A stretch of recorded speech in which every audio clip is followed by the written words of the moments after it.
Cards നല്ലോണം shuffle ചെയ്ത് face down ആയി മധ്യത്തിൽ വെക്കുക. ഇനി 4 ഒബ്ജക്റ്റുകൾ പൈലിന്റെ അടുത്ത് പ്ലേയേഴ്സിന് പെട്ടെന്ന് ഗ്രാബ് ചെയ്യാൻ പറ്റുന്ന രീതിയിൽ വെക്കണം. ഏറ്റവും പ്രായം കൂടിയ പ്ലെയർ കാർഡ് ഫ്ലിപ്പ് ചെയ്ത് കളി ആരംഭിക്കുന്നു. പ്ലെയേഴ്സ് കാർഡിൽ കാണിച്ചിരിക്കുന്ന നിറം സൂചിപ്പിക്കുന്ന ഒബ്ജക്റ്റ് വേഗത്തിൽ ഗ്രാബ് ചെയ്യണം. ഉദാഹരണത്തിന് ഈ കാർഡിൽ റെഡ് ടെഡി. അപ്പോൾ കാർഡ് പിൻ ചെയ്യാം.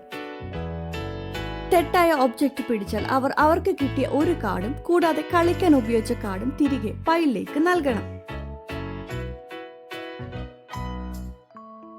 കാർഡിൽ റെഡ് ബാഗ് വന്നാൽ എല്ലാ ഒബ്ജക്റ്റുകളും ഗ്രാബ് ചെയ്യണം. ഈ സാഹചര്യത്തിൽ കാർഡിൽ മാച്ചിങ് ആയിട്ടുള്ള ഒബ്ജക്റ്റ് പിടിച്ചാൽ കാർഡ് നേടാൻ സഹായിക്കില്ല. അവസാനം ഏറ്റവും കൂടുതൽ കാർഡുകൾ നേടിയ പ്ലെയർ വിജയിക്കും.